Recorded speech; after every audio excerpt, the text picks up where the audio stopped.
And you might remember a time when you were confused, and maybe it felt uncomfortable at first, like standing in a hallway with many doors, not knowing which one to open. And yet, haven't you also noticed? Confusion is the very moment the brain has to learn, because the old map doesn't fit anymore. And in that moment, new maps are born. And I once knew a boy who hated math. Every time his teacher gave him numbers, he clenched up. Until one day the teacher asked, "If you are going to like math, why might you?" And the boy blinked, puzzled, and then said, "Well, I guess it might help me count my money." And in that moment, math stopped being the enemy.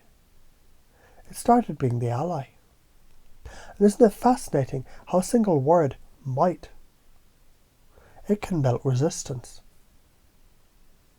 And you can already begin to wonder how many places in your life have already shifted like that, without you even realizing it. And I tell you about that because it reminds me of another story, of a man who thought freedom meant doing everything. And he chased everything, every second, every shortcut, every high, every escape. But all he found was emptiness. And later, he entered a monastery, where life was reduced to rules: wake, chant, work, meditate. And in that structure, he discovered real freedom. Because freedom isn't doing everything. It's doing the right thing deeply. And limits aren't prison bars. They're the paintbrushes that force the masterpiece. And you can notice now how the same principle works in a conversation. When you restore choice, when you supply autonomy, when you mirror words instead of forcing, the walls drop, and people step into freedom willingly.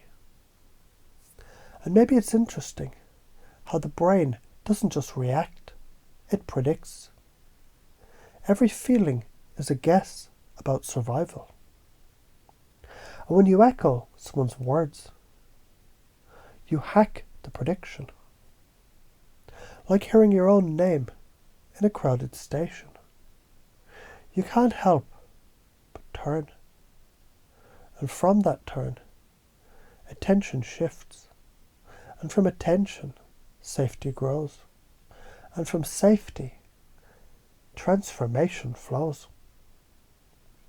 And I once knew a therapist who asked a client, on a scale of 1 to 10, how much do you really want to change? The client said 5. The therapist asked, why not less? And in that sideways moment, the client, startled, then justified why they wanted change more than a 3, more than a 2. And the more they explained, the more they convinced themselves, until resistance flipped, and they argued themselves into transformation.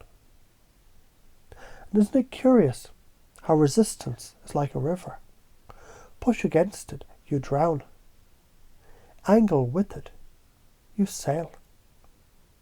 The energy is the same, but one way it kills you, the other way it carries you.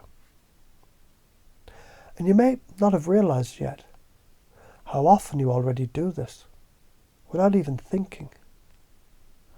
Soothing a crying child, echoing a friend's pain. Letting someone argue themselves into wanting what they already secretly desired. You've been practicing unconsciously, and now it's time to let your unconscious bring it fully online. So it becomes effortless mastery. And isn't it true? The same part of the brain that feels physical pain, feels emotional rejection, feels resistance. So when you restore autonomy, It heals like a balm on a wound. And the karma of ignoring this is endless cycles of power struggles, conflict, exhaustion. But the karma of embodying this is influence, alignment, ease. And you don't need to believe me now, because your unconscious already knows that you resist until you don't. And when resistance drops, the gates open and everything changes. So you can begin to imagine how in the days and weeks ahead, you'll find yourself using this naturally, perhaps in a conversation with a friend, perhaps in a negotiation, perhaps with yourself, when you resist your own goals. And you'll remember to ask the magic question, why not less? And the moment you do, you'll feel the shift, like the fortress opening its own gates, because you handed it the keys. And you feel that truth settle deeper, like roots anchoring a tree. You might even smile, knowing you've already become the kind of person who doesn't force change, but allows it to unfold. And isn't it time now to let this truth soak so deeply that it becomes who you are and who you've always been, even if you're only realizing it now. And so your unconscious can go on practicing this, even when you forget to remember, until it becomes as natural as breathing.